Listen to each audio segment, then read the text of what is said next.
2013 m. Liepos 6 d. šventiniai renginiai tradiciškai prasidėjo šventomis mišiomis Švenčionių Visų Šventųjų bažnyčioje.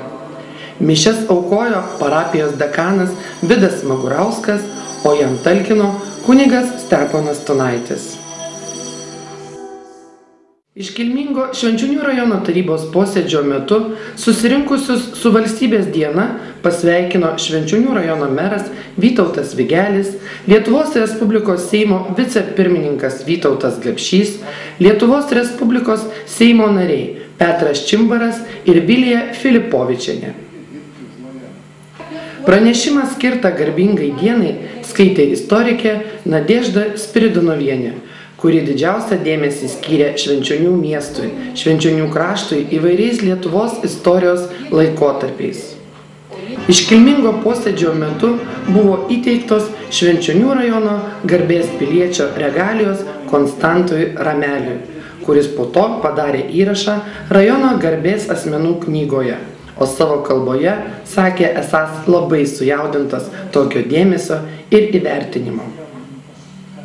Posėdžio pabaigoje su miesto švente susirinkusius pasveikino ir užsienio atvykusių delegacijų atstovai. Iš viso šventėje dalyvavo 6 delegacijos iš Lenkijos ir Baltarusijos. Pasibaigus posėdžiui trumpą, bet gražų koncertą surengė Pabradės meno mokyklos moksleiviai.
Šiek tiek atsipūtę, po oficialių renginių žmonės skubėjo prie Belio ežero, kurių laukia dainų ir šokio ansamblių šventė Lietuva mūsų namai.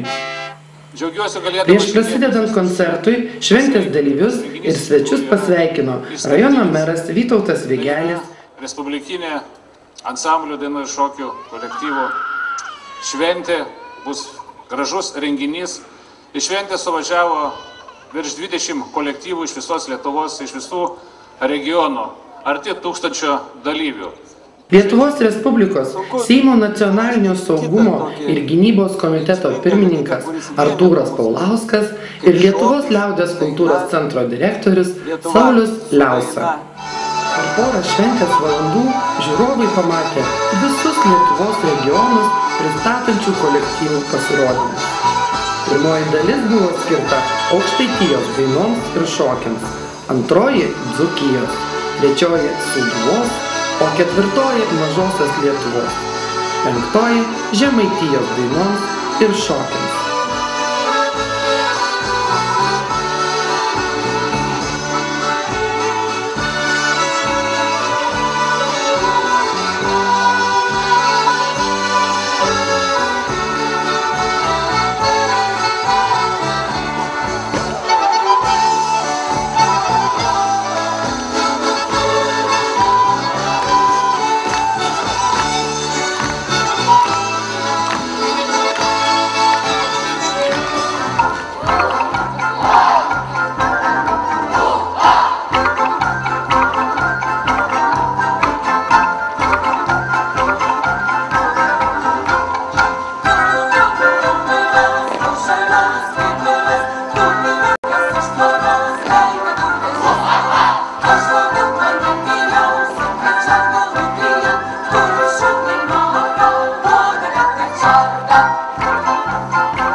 9 valandą drauge su visa Lietuva prie Belio galingai aidėjo tradicinė tapusi tautiška giesmė. Antrąją švenčių dieną, sekmadienį, veiksmas persikėlė į Švenčionių miesto parką, o rytas parke buvo kupinas mugės šurmulio. Mugė šiais metais buvo ypač gausi ir turtinga. Gražią vasaros dieną šventėje karaliavo bene didžiausia žemės dovana – žolelės.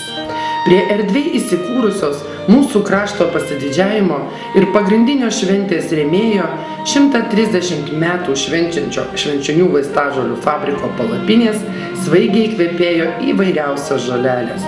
Čia pat visi buvo vaišinami arbata. Šalia didžiojo arbatų gamintojo jaukiai įsikūrė nuostabus žolininkės Rasos Breidokienės, kuri turi savo žoliavimo ir arbatų gaminimo paslapčių žolynų kampelis. Žolininkė taip pat maloniai vaišino laukų gėrybių arbatomis, dalino patarimus. Erdvė aplink Švenčionių vaistažolių fabriko palapinę vis labiau užsipildė. Jaunieji dailininkai, užėmę vietas prie molbertų, piešė svajonių arbatą. Juos palaikė draugai ir šeimos. Žvilgčiojo smalsuoliai. Netrukus prie palapinės pasirodžiusi menininkė Nomeda Marčėnaitė pakvietė tapti dailininkais visus.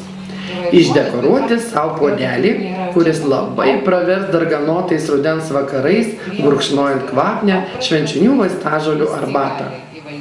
Nomeda nuoširdžiai padėjo, patarė. Kūrybinėse dirbtuvėse su Nomeda darbas vyko visą popietę. Dekoravimui buvo skirta 150 puodelių. Kūrybinėse dirbtuvėse su Nomeda prie Švenčionių vaistažolių palapinės tebevykstant darbui miesto centre pasirodė įspūdinga 10-osios Ežerų Sietuvos dalyvių eisena. Kartu su kolektyvai žygiavo ir rajono vadovai, tarybos nariai, į šventę atvykę Lietuvos Respublikos Seimo nariai, Švenčionių delegacijos.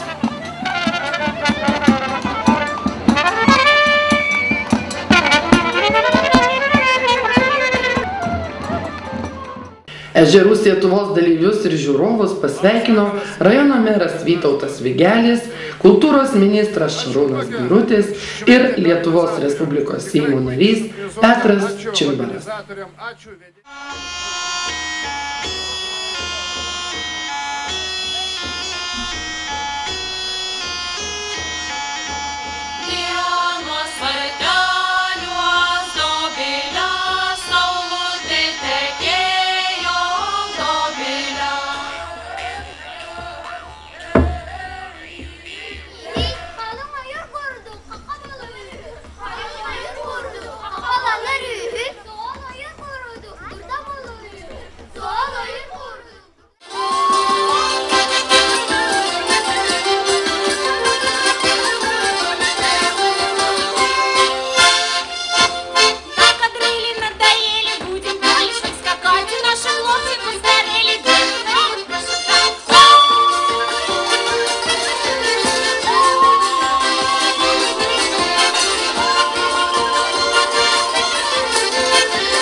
puikų renginį kolektyvams ir organizatoriams dėkoja festivalio Ežerų Sietuva direktorė Lina Staliauskienė, kuri padėkas įteikė Švenčionių rajono merui Vytautui Vigeliui, kultūros skyriaus vedėjai Danutei Vigelieniai, Rūtai Baliukonieniai ir kolektyvų vadovams.